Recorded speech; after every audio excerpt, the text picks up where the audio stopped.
Hello everyone. So we will just do some problem related to Laplace transform, inverse Laplace transform, mathematical modeling of system and some simple example of calculating transfer function in this lecture.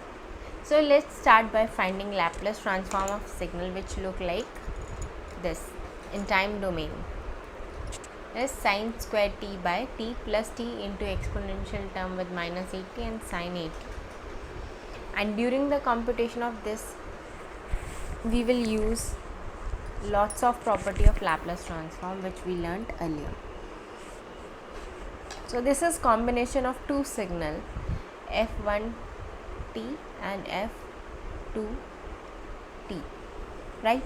So using linearity property, the Laplace transform of ft is Laplace transform of f1t plus Laplace transform of f2t. So let's start with this first, finding Laplace transform of sine square t.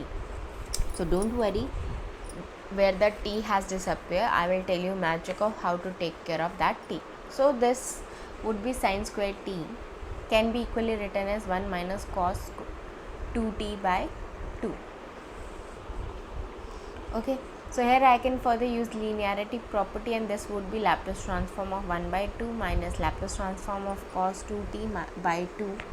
Okay, and Laplace transform of 1 by 2 is 1 by 2s. Then I am taking common minus 1 by 2 and then Laplace transform of cos 2t is s by s square plus 4.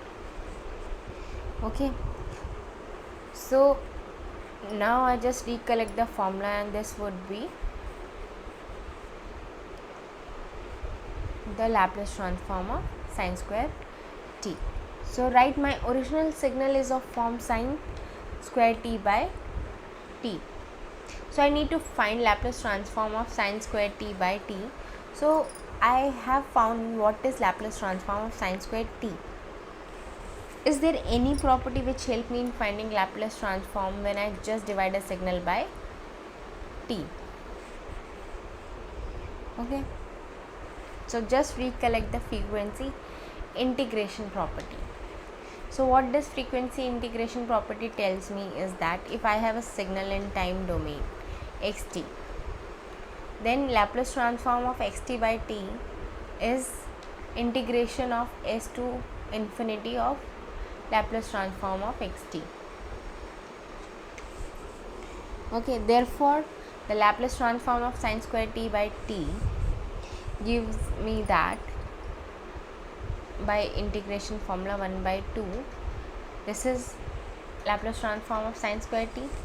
So I am just integrating Laplace transform of sine square t from s to infinity with respect to u. So when I solve this integration, it would be like this. Okay, 1 by 4 log of s square plus 4 by s square. Okay, so now we will see, we need to compute the Laplace transform of second signal, this guy, t e to the power minus 80 sine 80. Now I use equivalently the frequency differentiation formula, and now I just use frequency differentiation formula here.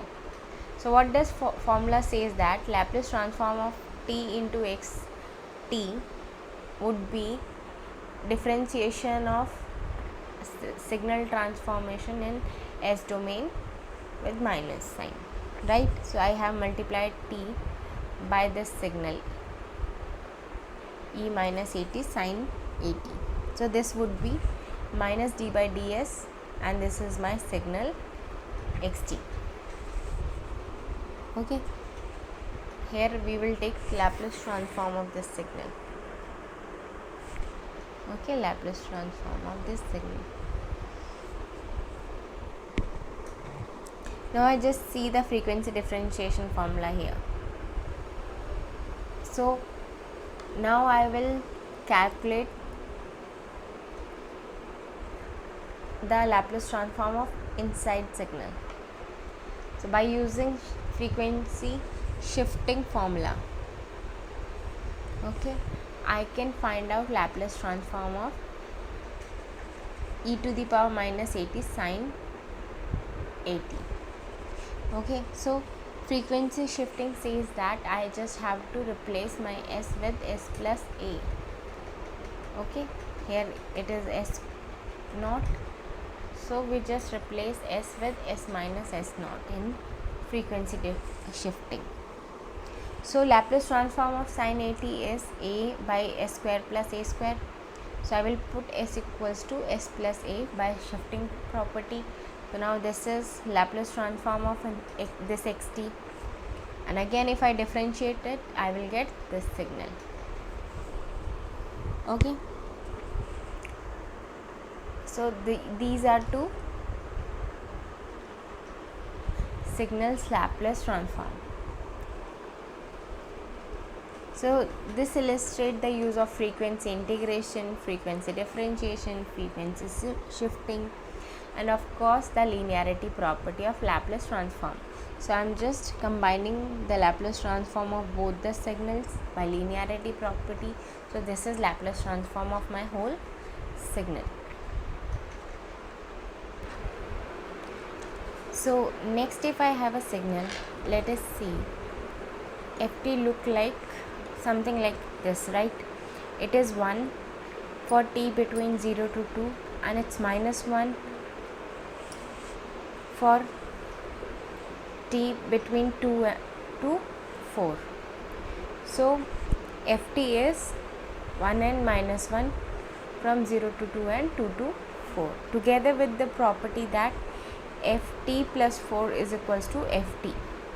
So it is like a periodic signal with period of 4. Okay, so how can I plot the signal? So this is fs ft. It has a value of 1 from going from 0 to 2, and so it looks like something like this, right? And at 2 it takes a value of minus 1. So this is until it reach 4. So it keep doing this. So this is 6, this is 8, and so on. So now this is periodic function. So what is Laplace transform of periodic function?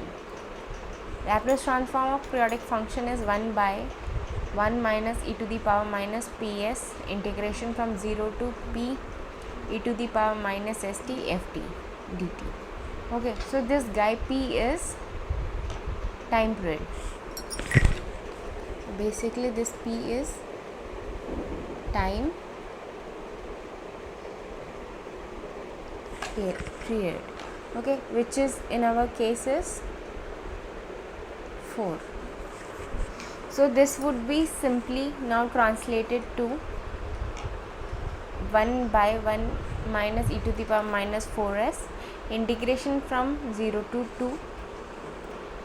It is having 1 ft is equals to 1, and 2 to 4 ft is equals to minus 1. Okay, then I just keep all the computation. This is very straightforward integration which you learn very early in your high school.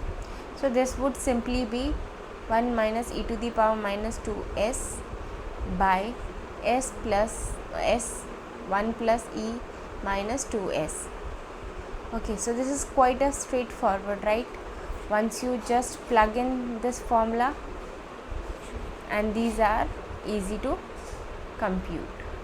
Okay, next we look at solving non-homogeneous equations, so also called as first differential equation. So just look like this. Say y dash plus y is equal to sine t with initial condition y naught equals to 0.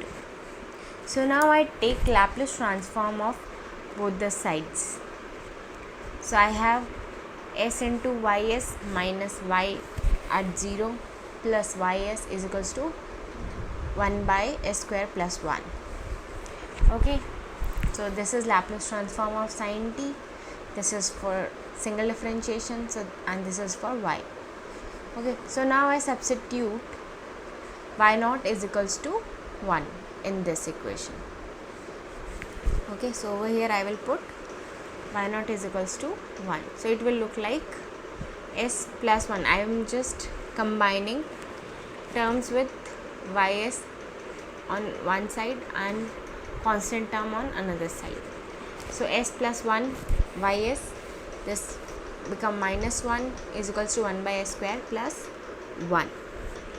So now just take this guy over here and this over here. Okay, done. So now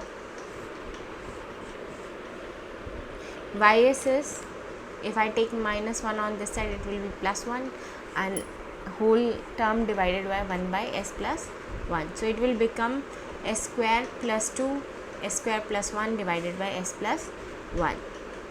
If I take partial fraction, so now you have to take partial fraction to solving these kind of equation.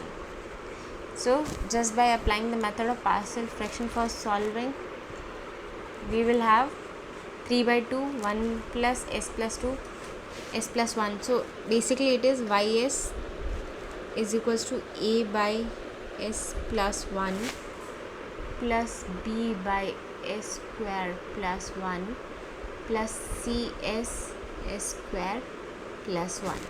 Okay, solve this with partial fraction and you will get this solution. So now yt would be simply obtained by inversing ys.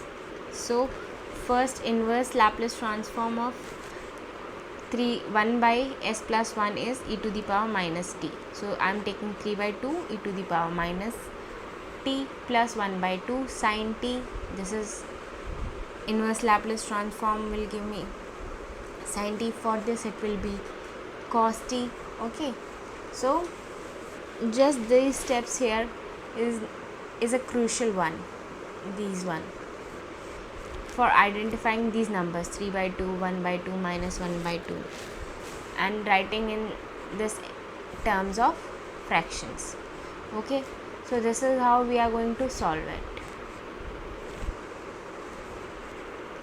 So starting from a lossless pendulum, for which equation looks like this, right, where theta is the angular displacement and theta double differentiation plus g by l sin theta is equals to 0, and this represent harmonic motion. So is there any electrical analogous for such behavior or such dynamics? Well, let's take the circuit with L and C. So if I write down the voltage loss, I will have L di by dt plus 1 by C integration of current is equals to 0. And now suppose if I write in terms of charge, it will be L double differentiation of charge Q by C is equals to 0. And so this, the equation of this will be periodic. The solution of this equation will be periodic, and in the same way it will be for these equations. So only difference here is that I am just using for both of element L and C, I am considering them as linear element. So here the sinusoidal term comes because of non-linearity of the element. And of course we will discuss about this relation between this model and this model when we do linearization of non-linear system. But solution of both of them will be periodic, right? And when we had lossy or the pendulum with some friction, right, element, we had an additional term.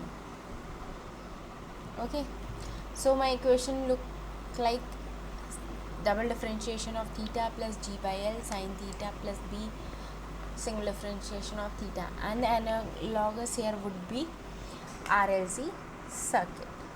So just add resistance, and so this and R, L and C, and my equation would be L double differentiation of charge plus R single differentiation of charge plus charge by capacitance is equals to 0.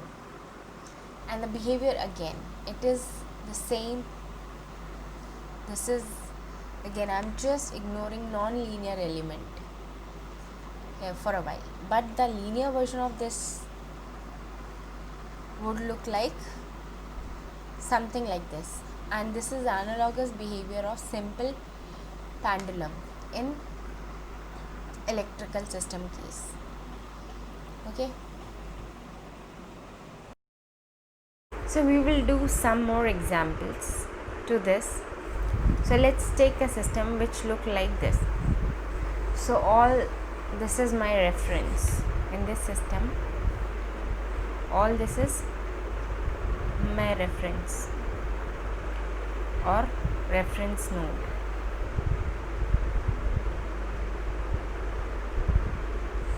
As I would call it. So I have a mass which is I will call as M1, which goes through this surface between the mass and the reference point is a spring with a constant of K1. This is another mass M2. Between these two masses is a damper and its value is B12. A spring is connecting these two masses with a spring constant of K12, and the friction of surface is B1, and the friction over this is B2, and there is an external force which is being applied here called F, which results in displacement. Here I denote it with x1, and this displacement I will denote as x2. And then my problem here, and what I want to write is dynamic equation.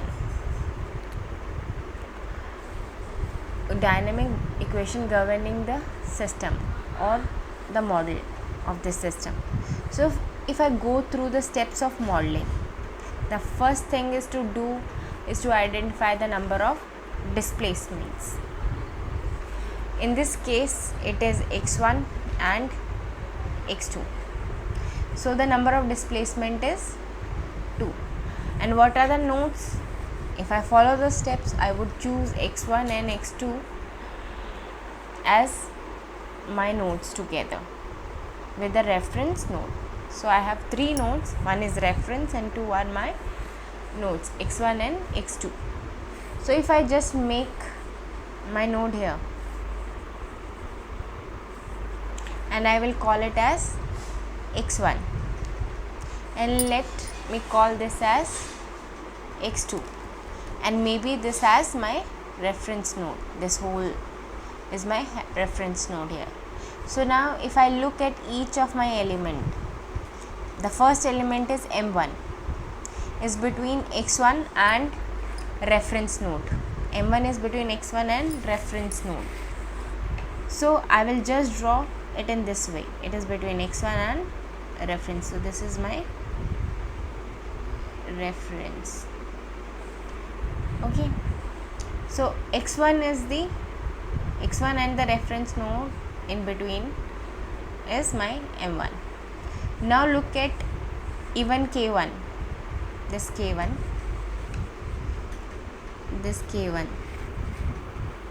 K1 is also between x1 and the reference node. So I would draw it simply by like this. It is between x1 and reference. Then I will take another element B1. B1 is damping element and would show up here. Call this as B1. So it is also drawn between x1 and reference.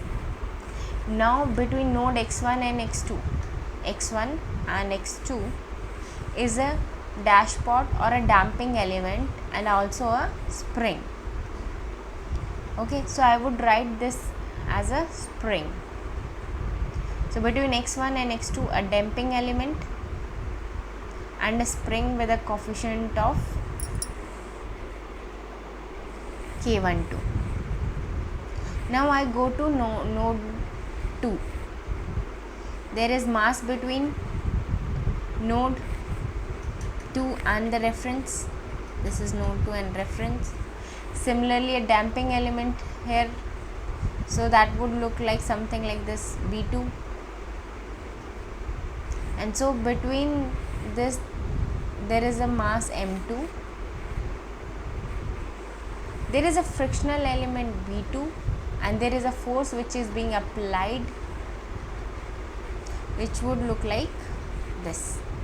Okay, so now once we have the system, write in form of nodal component, and then it is easy for me to write down the dynamics. So I just write down the conservation law at node 1. So there I have a mass, I have a spring, I have a damper, or actually node x1. So how will the equation will look like? All the forces corresponding to each elements, this would be m1 double differentiation of x1 plus this is a model of k1 x1, this is model of k1 into x1. The damper goes like b1 single differentiation of x1, that take care of these 3 elements. Okay, now there are another 2 elements.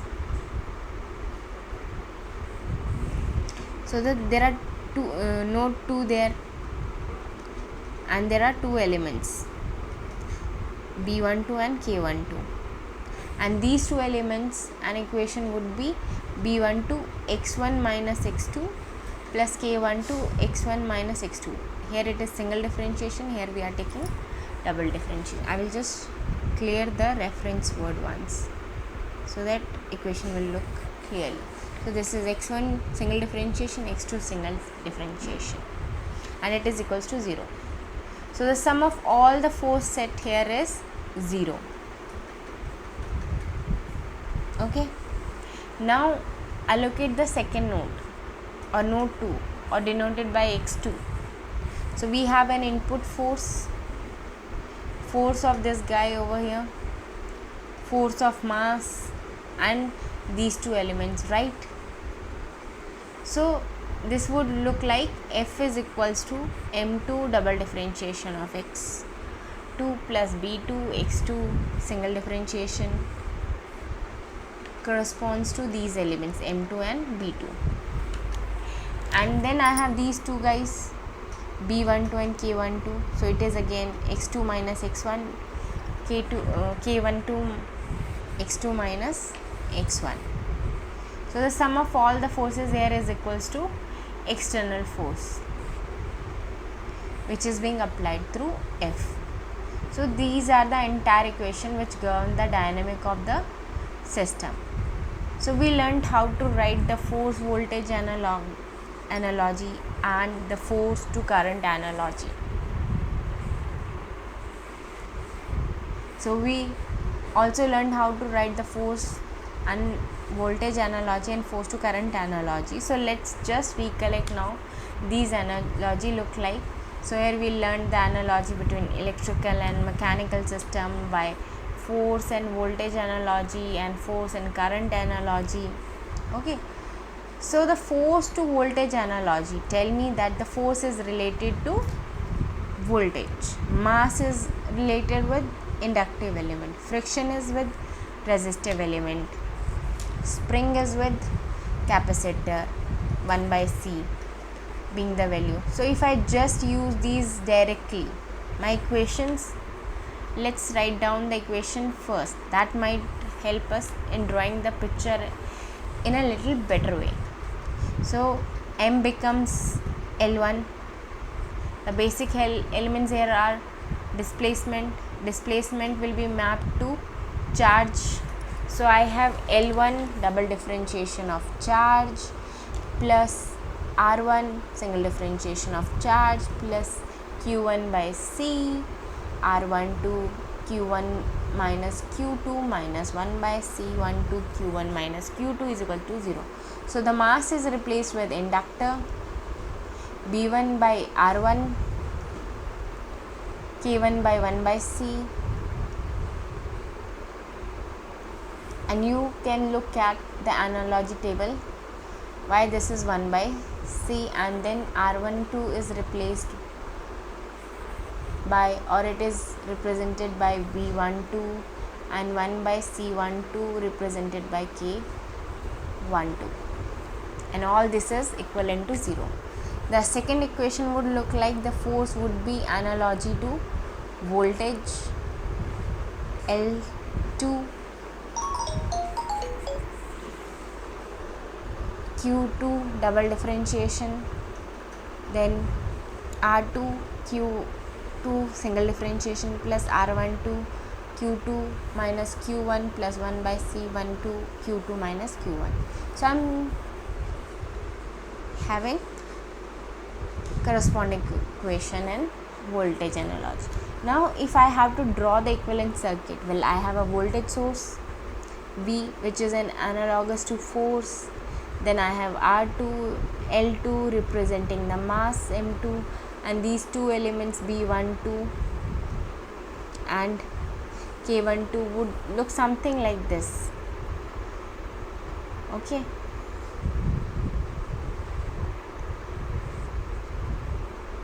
so this is my circuit. So if I write down treating this as a circuit, right, then I write down the equation with possibly maybe this direction of current.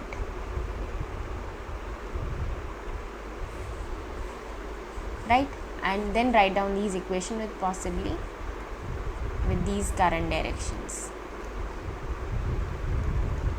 and I just get these two equations, right, and this is essentially the force to voltage analogy. Similarly, we could also write down force to current analogy. In the force to current analogy, my force is analogous to current. Mass instead of inductor now is analogous to capacitor. The friction element is now conductance. Spring is now equivalent to inductor. Displacement is now analogous to flux element. So let us see how the first equation goes. So in first equation, M1 from table would represent C1. X is equivalent to flux, and I will call it double differentiation of phi1, plus the spring element is equivalent to now an inductor. I have 1 by L phi1. Now resistor, I will have 1 by R1 phi1 single differentiation plus 1 by R12. Okay, so all these is equals to 0. Now look at the dimension of all these. All these have dimension of current. So I am just writing down a current conversion law at a particular node. Earlier I had written down the voltage conversion law. Similarly, in second equation, my force is equivalent to current. Again, going back to the analogy table, I can write down equation in the following way. C2 double differentiation of phi2 plus 1 by R2 phi1 phi2 dot plus 1 by R2 phi2 dot minus phi1 dot plus 1 by L12 phi2 minus phi1. So how would this look like in circuit? So the mass, I will start with the mass will be replaced with C1. Then I have a spring with L1, B1 replaced with R1, and then I have these two elements here. This is R12, this is L12. Then I have other three elements. The following, right, the current source, I have M2 replaced with C2, B2 replaced with R2, and this is my equivalent circuit in force to current analogy. So we started with a system, we had that in form of where we could write the equation with node 1 and node 2. Thus the summation of all the forces is 0. Then we come to force voltage analogy using the table, and the force current analogy, right? And we even could come up with equivalent circuits. So the next example is motor driving a load through a gear train.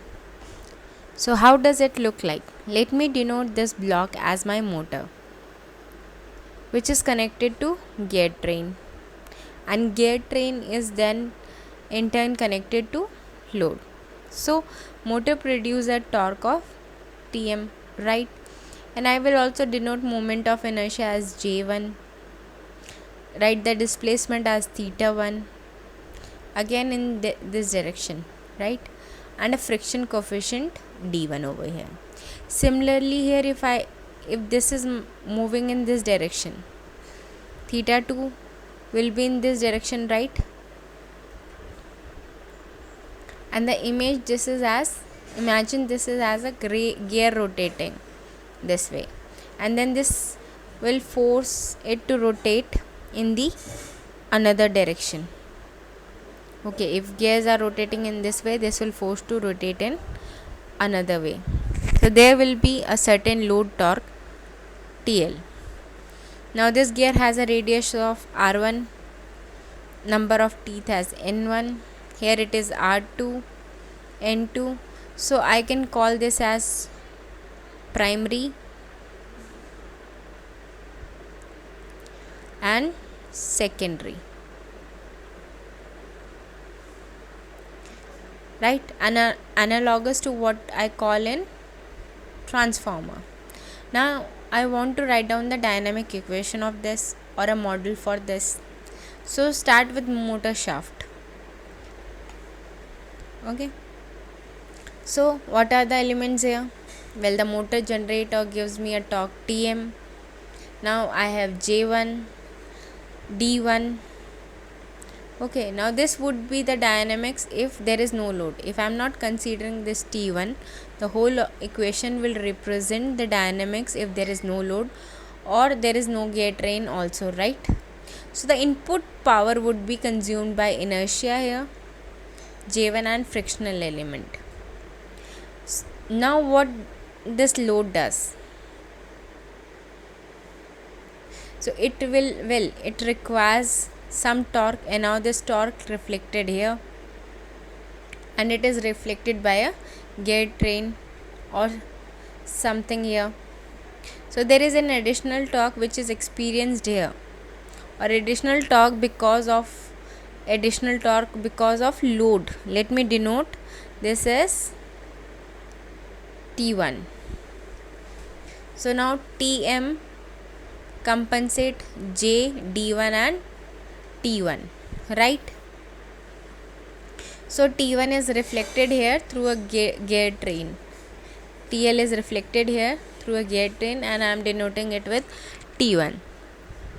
So now in load side, so I have J2, I have D2. Similarly to this, I have J1 and D1. So here T1 is experienced, okay, here as some T2, right?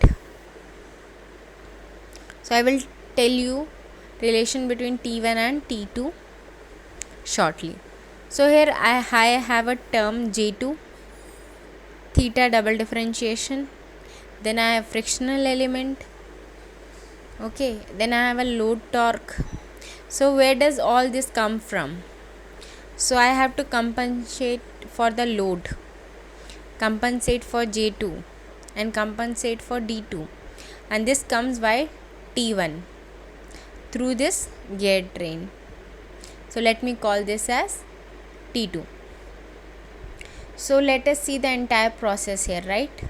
So I have Tm, the motor torque. It is first come and compensate J1, D1 and give me T1 here. This T1 is transferred by gear train to secondary side called T2, and then T2 compensate for load, compensate for D2 and G2, right? So each of this model which we had seen earlier, right? This is my J2 double theta, 2 double dots. So why is this D2 theta 2 single dot and so on? Okay, now what is the relationship between T1 and T2, or R1 and R2, N1 and N2? So we will use the relationship that linear distance travel by both the gear is same, which means theta 1 R1 is equals to theta 2 R2. Since the linear distance traveled by both the gear is same, I have theta 2 by theta 1 equals to R1 by R2, since the and it is equals to N1 by N2. Further, I assume that transform of power between primary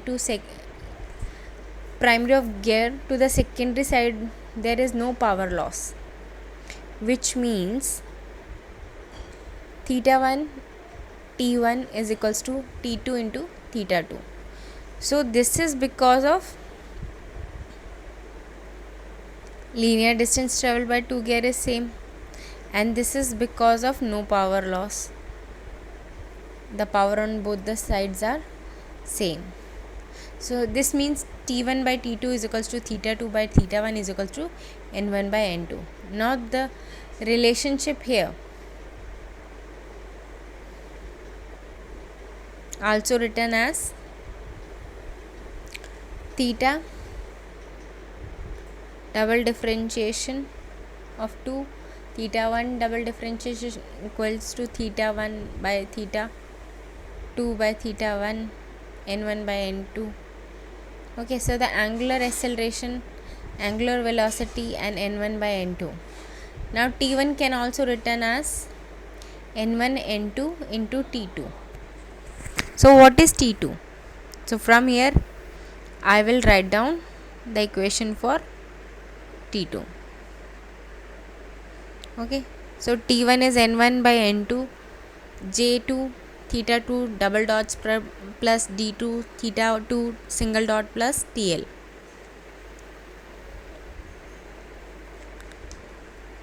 So the relationship between T1 and T2 is given by substituting T2 over there. Okay, so till here we have seen. Now substituting for this T1 in this equation, if I will substitute this T1 in this equation, one second. If I substitute T1 in this equation, I will have Tm is equals to J1 theta 1 double differentiation plus D1. Okay, so I will get this equation. Now from this expression I can rewrite the expression again and then everything in terms of theta 1. How I can get that? By this expression. So it is theta 2 by theta 1. Okay, so if I substitute in this equation, I will get everything in terms of theta 1. So I am replacing theta 2 with theta 2 double differentiation is equals to theta 1 single differentiation N1 by N2 in this equation. Similarly for theta 2 I am replacing with theta 1 single differentiation N1 by N2.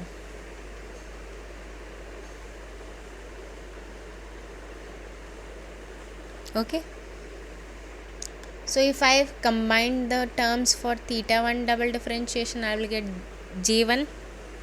Over here it is N1 by N2 and one more N1 by N2 from this term, so it is square plus J2. Similarly for D1 and D2 plus N1 by N2 is equals to TL. Okay,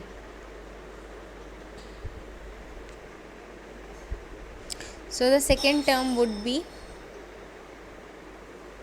d1 plus n1 by n2 square d2 theta 1 plus now remaining term n1 by n2 tl. So all this is equals to my tm. Now I can call this as j equivalent,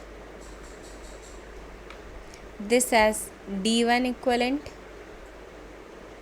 okay, and write down my overall equation like this: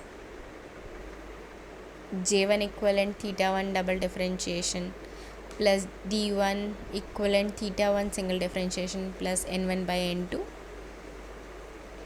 tl is my tm. So this is dynamic referred to the motor shaft. If you remember something from transformer, this would also resemble the equivalent circuit diagram. Dynamic referred to primary side. Now I would also do it referred to load shaft, where I just write down this equation. So this whole equation is now written in terms of theta 2, okay, if I want to refer in load side.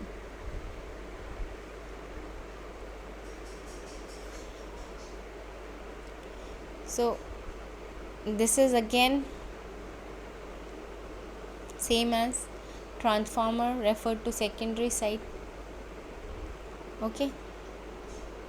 Gear ratio is n2 by n1 tm, okay. So the exactly the same process which we did in terms of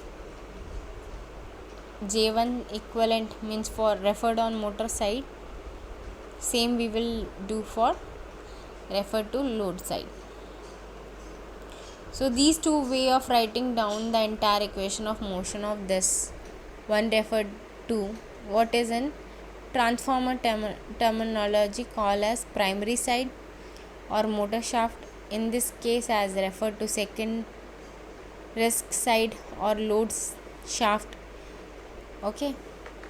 So this is the dynamic equations for load through a gear train when motor is connected to load through a gear train, okay. So next we look at driving transfer function for a given simple circuit model.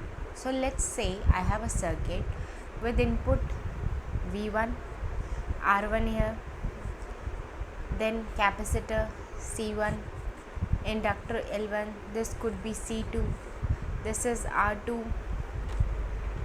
So I need to find out what is just for, so all initial condition are 0. So this is the assumption I will make, right? So the first is to find the transfer function. So this is the capacitor C1. So let me call this voltage as VC1. So find the transfer function VC1